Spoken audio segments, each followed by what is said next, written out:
जरा सोचिए, एक कंपनी जिसका काम था सिर्फ मसाले और कपड़ा बेचना, वो दुनिया के सबसे अमीर साम्राज्यों में से एक पर कब्जा कर लेती है। ये कोई मामूली कहानी नहीं है। ये कहानी है रणनीति की, लालच की और एक पूरे उपमहाद्वीप के बदल जाने की।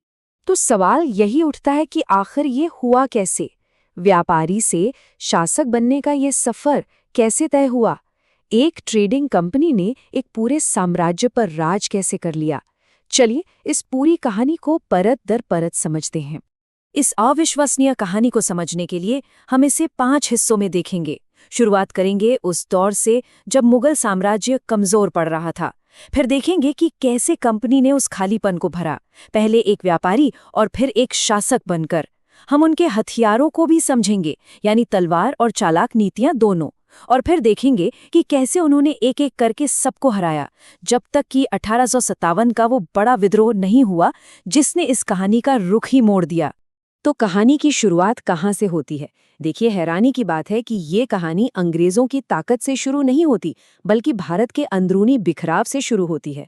मुगल साम्राज्य बिखर रहा था और इससे एक बहुत बड़ा पावर वैक्यूम यानी शक्ति का शून्य पैदा हो रहा था। और ये पतन बहुत तेजी से हुआ। 1707 में औरंगजेब की मौत के साथ ही मानो साम्राज्य की नींव हिल गई। हैदराबाद, बंगाल, अवध, एक एक करके सब ने दिल्ली से अपना नाता तोड़ना शुरू कर दिया। और फिर 1739 का वो भयानक हमला, जब नादिर शाह ने दिल्ली को लूटा, तो पूरी दुनिया को ये संदेश मिल गया कि भारत का शहंशाह अब बस नाम का रह गया है। और इसी उथल-पुथल और खालीपन के बीच एक खिलाड़ी मौके का इंतजार कर रहा था। नाम था इंग्लिश ईस्ट इंडिया कंपनी। याद रखिए, ये कोई देश नहीं था, ये एक प्राइवेट कंपनी थी। लेकिन अब उनकी नजरें सिर्फ मुनाफे पर नहीं थीं, बल्कि सत्ता पर थीं। देखिए, शुरू में तो ये सब व्यापार की होड़ थी। अंग्रेजों को फ्रांसीसियों से आगे निकलना था। लेकिन ये कंपटीशन इतना बढ़ा कि जल्द ही जहाजों की जगह तोपें बोलने लगीं। भारत अब सिर्फ एक बाजार नहीं रहा, ये यूरोप की 2 बड़ी ताकतों के लिए जंग का मैदान बन चुका था। और नतीजा? 3 लंबे युद्ध हुए, जिन्हें कर्नाटक युद्ध कहा जाता है। इन युद्धों के जरिए अंग्रेजों ने एक एक करके अपने सबसे बड़े यूरोपीय दुश्मन यानी फ्रांसीसियों को रास्ते से हटा दिया। वांडीवाश की लड़ाई के बाद तो ये तय हो गया था कि भारत में अब उनका कोई यूरोपीय मुकाबला करने वाला नहीं है। मैदान अब पूरी तरह साफ था। फ्रांसीसियों के जाने के बाद अब कंपनी का पूरा ध्यान भारतीय राज्यों पर था और उन्हें हराने के लिए कंपनी ने एक 2-धारी तलवार अपनाई। एक तरफ सीधी लड़ाई और दूसरी तरफ कागज पर खेला जाने वाला एक बहुत ही खतरनाक खेल। जी हाँ, उन्होंने 2 मुख्य हथियारों का इस्तेमाल किया। पहला था तलवार यानी सीधी लड़ाई और दूसरा था हस्ताक्षर यानी धोखे से भरी संधियां और समझौते। तो ये हस्ताक्षर वाला हथियार क्या था? इसका सबसे चालाक रूप था सहायक संधि। नाम सुनने में कितना अच्छा लगता है ना? सहायक। लेकिन असल में ये एक ऐसा समझौता था जिसमें एक भारतीय राजा को अपनी ही सुरक्षा के लिए अंग्रेजी सेना का सारा खर्च उठाना पड़ता था और बदले में अपनी आज़ादी यानी विदेशी मामले सब कुछ कंपनी को सौंपना पड़ता था। ये संधि असल में एक जाल की तरह काम करती थी। सबसे पहले वो सुरक्षा का प्रस्ताव देते, फिर एक महंगी ब्रिटिश सेना उस राज्य में तैनात कर दी जाती। बहुत जल्द राजा सेना का खर्च उठाने में नाकाम हो जाता और कर्ज में डूब जाता और आखिर में कर्ज चुकाने के लिए उसे अपने राज्य का एक बड़ा हिस्सा कंपनी को सौंपना पड़ता था। कमाल की बात यह है कि बिना एक भी गोली चलाए जमीन पर कब्जा हो जाता था। और फिर आया उनका दूसरा घातक हथियार, व्यपगत का सिद्धांत या डॉक्ट्रिन ऑफ लैप्स। ये तो और भी सीधा था। अगर किसी राजा का अपना बेटा नहीं है तो उसकी मौत के बाद उसका राजपाट सीधे कंपनी का हो जाएगा। सदियों से जो गोद लेने की परंपरा चली आ रही थी, उसे एक झटके में खत्म कर दिया गया। और इस नीति का असर देखिए, सतारा, झांसी, नागपुर, एक के बाद एक बड़े बड़े राज्य सीधे कंपनी के कब्जे में आ गए। और हद तो तब हो गई जब उन्होंने अपने सबसे वफादार दोस्त अवध को भी कुशासन का बहाना बनाकर हड़प लिया। संदेश साफ था, अब कोई भी सुरक्षित नहीं था। तो अब कंपनी के पास हथियार आ चुके थे, तलवार भी और कागज भी। अब बारी थी भारत की बड़ी बड़ी ताकतों को एक एक करके झुकाने की। इसकी शुरुआत हुई बंगाल से। 1757 में प्लासी का युद्ध धोखे से जीता गया था, जिसने उन्हें राजनीतिक कंट्रोल दे दिया।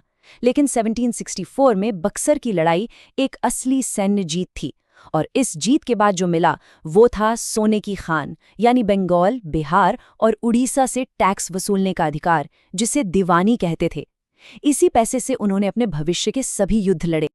अगला निशाना था दक्षिण का शक्तिशाली मैसूर। हैदर अली और उनके बेटे टीपू सुल्तान ने अंग्रेजों को जबरदस्त टक्कर दी। एक नहीं, दो नहीं, बल्कि 4 युद्ध लड़ने पड़े कंपनी को। आखिरकार 1799 में जब टीपू सुल्तान बहादुरी से लड़ते हुए मारे गए, तभी मैसूर का किला ढह सका। मुगलों के बाद अगर कोई भारत की सबसे बड़ी ताकत थी तो वो थे मराठा। उन्हें हराना बिल्कुल आसान नहीं था।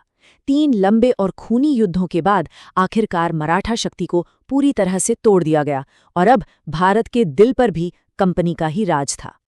अब बस एक आखिरी बड़ी ताकत बची थी, पंजाब का सिख साम्राज्य। जब तक महाराजा रणजीत सिंह जिंदा थे, अंग्रेजों की हिम्मत तक नहीं हुई उस तरफ देखने की। लेकिन उनकी मौत के बाद 2 युद्धों में सिखों को हराकर 1849 तक कंपनी ने भारत को जीतने का पजल लगभग पूरा कर लिया था। सोचकर देखिए, सिर्फ 100 साल में एक कंपनी ने पूरे उपमहाद्वीप को जीत लिया था। वो अपनी ताकत के शिखर पर थे, लेकिन उन्हें यह अंदाजा नहीं था कि उनकी ही नीतियां जमीन के नीचे एक ऐसा लावा तैयार कर रही थीं जो जल्द ही फटने वाला था। ये था 1857 का महाविद्रोह। ये विद्रोह कोई एक दिन की घटना नहीं थी, ये तो 100 सालों से उबल रहा गुस्सा था। जमीनें छीनी, राजाओं का अपमान हुआ, लोगों को लगा कि उनके धर्म पर हमला हो रहा है, और सेना में भारतीय सिपाहियों के साथ भेदभाव हो रहा था।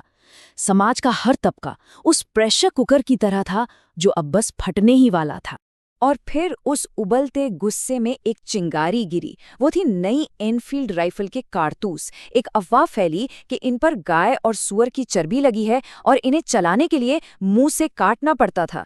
ये सिर्फ एक अफवाह नहीं थी, ये हिंदू और मुसलमान दोनों सिपाहियों के लिए उनके धर्म पर एक सीधा हमला था। विद्रोह को तो बहुत बेरहमी से कुचल दिया गया, पर इसने कंपनी राज की नींव हिलाकर रख दी। लंदन में बैठी ब्रिटिश सरकार को ये बात समझ आ गई कि जिस कंपनी ने ये साम्राज्य बनाया था वो अब इसे संभाल नहीं सकती। एक प्राइवेट कंपनी का खेल अब खत्म हो चुका था। और इसी के साथ 1858 में एक नया कानून आया जिसने सब कुछ बदल दिया। ईस्ट इंडिया कंपनी, वो कंपनी जो व्यापारी बनकर आई थी और शासक बन गई थी, उसे हमेशा के लिए भंग कर दिया गया। भारत की सत्ता अब सीधे महारानी विक्टोरिया के हाथों में थी। कंपनी राज का अंत हुआ और ब्रिटिश राज की शुरुआत हुई। कंपनी का साम्राज्य तो चला गया, लेकिन भारत आजाद नहीं हुआ था।